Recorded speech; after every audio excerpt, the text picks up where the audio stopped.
po namin nakakasama sa turo. Kaya masaya po siya dyan kasi nakasama na po natin siya ulit. And at yung susunod po natin ang ating course monitor na lagi po kami pinapaulakan pag in-invite natin, Michael Flores. Nakasaya si Teacher. Thank you, Sir Angelo. So again, binabati ko kayong lahat sa inyong pagtatapos. So again, palakpakan po natin mga sarili natin. So sabi ko nga, no, kapag may mga ganitong klaseng activity, lagi ko pong i-share dun sa aming participant, maging sa inyo na, yun nga may kasabihan, no, everything happens for a reason. Everything happens for a purpose. So kayo po, 30, nandito po tayo ngayon, maaari, may iba't ibang dahilan po tayo. So maaari, number 1 doon, nakita yung inyong potential ng inyong mga barangay, ng organization or agency na kinabibilangan nyo, nakita yung inyong potential na maibahagi itong DRM sa lahat ng ating constituents kung saan man po tayo nabibilang. So, palakpakan po natin mga sarili natin. Yun lang din po, no? Sana patuloy lang po tayo kapag may mga ganitong opportunity at mga ganitong invitation, huwag po natin tatanggihan. Kasi minsan lang po dumating ito sa atin. So imagine, no, parang 120 plus barangays kayo, ilan pa lang kayo sa mga napili or nabigyan ng ganitong klaseng training. Sabi nga, no, ang gobyerno from all levels, nasyonal, sa syudad, sa inyo sa Quezon City, yung support ang binababa sa inyo. Umaten na lang kayo ng 3 days training, kailangan nyo na lang makinig, mag-participate. Yun na lang, kakain na lang kayo, so ihahain na sa inyo lahat. Yung magandang venue, magandang facility. So yun na lang yung hinihiling sa inyo. Na sana yung mga learnings na ibinabahagi ng ating mga mauhusay na instructor dito po sa harapan. So palakpakan po natin sila. Yung sa conception chief, si Ma'am Cindy. So napakahusay po, napakaganda na ganitong training huwag po natin sasayangin. Dahil minsan lang din to, minsan lang tayo maabot nito. So, again, congratulations and sana, no, nakita ko dun sa inyong mga evaluation, parang medyo parang nabitin pa kayo, di ba? So, kung may mga ganitong training pa, huwag po natin, again, sayang natin, huwag natin sasayangin ganitong opportunity.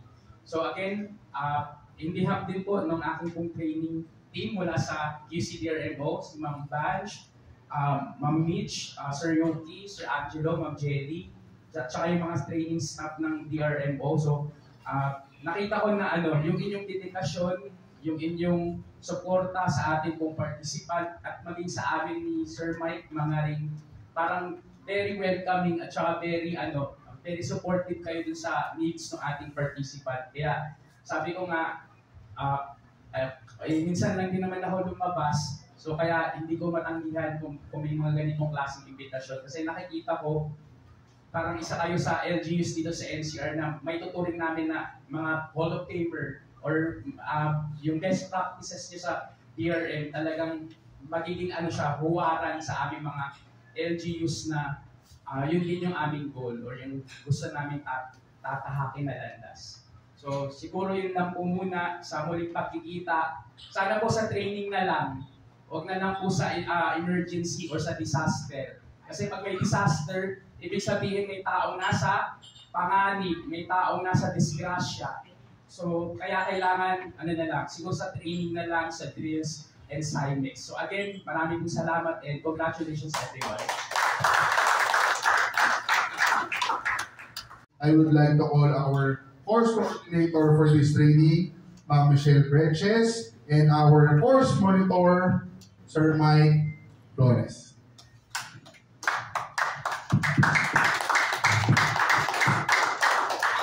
Okay. To our course monitor, Sir Michael Flores, I have the honor to present to you the 30 candidates for graduation for the 3-day training on community-based disaster risk reduction and management training. Thank you, Ma'am Mitch.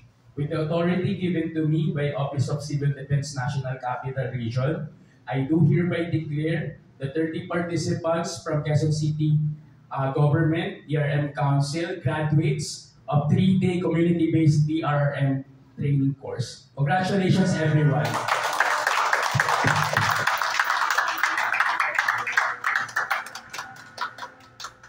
Okay po, congratulations po sa inyo lahat at magsiupo po muna tayo.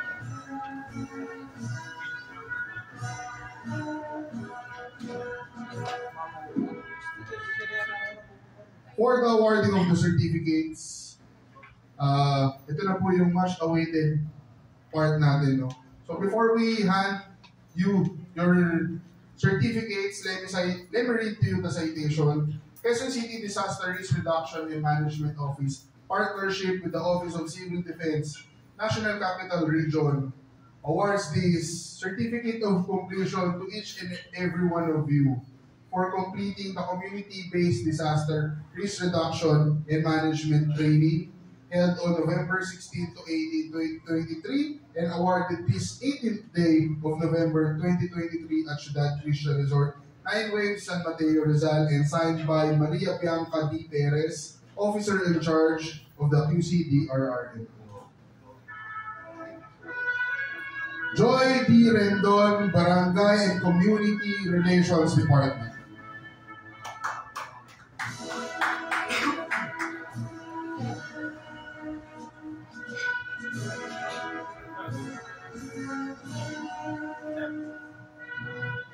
Amer Arboleta ng Department of Transportation.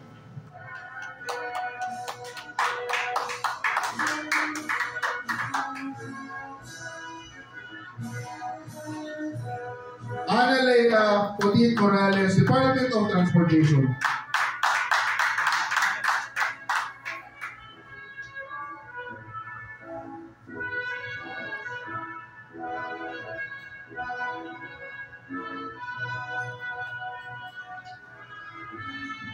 Alvin Garcia, Department of Transportation.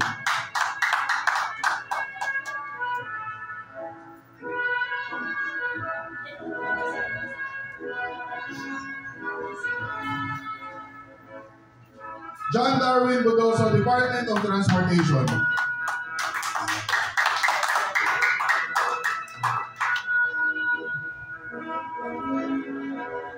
Juanito Dagdag Jr., Department of Transportation.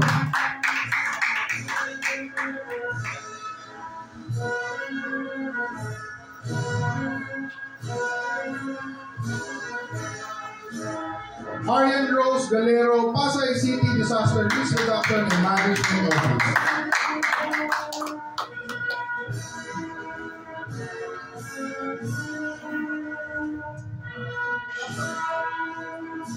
Joart Mutita, Barangay Sauyo.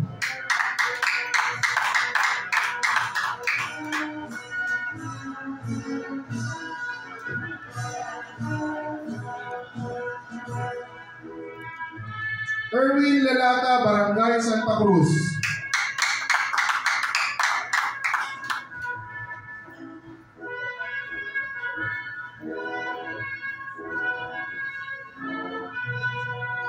Liton John Seneres, Barangay Santa Cruz.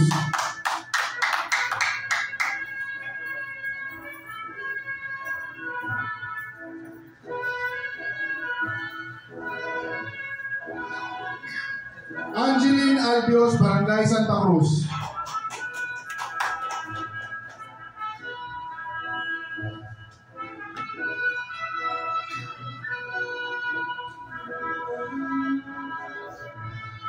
Patricia Iris Lau, Barangay Santa Cruz.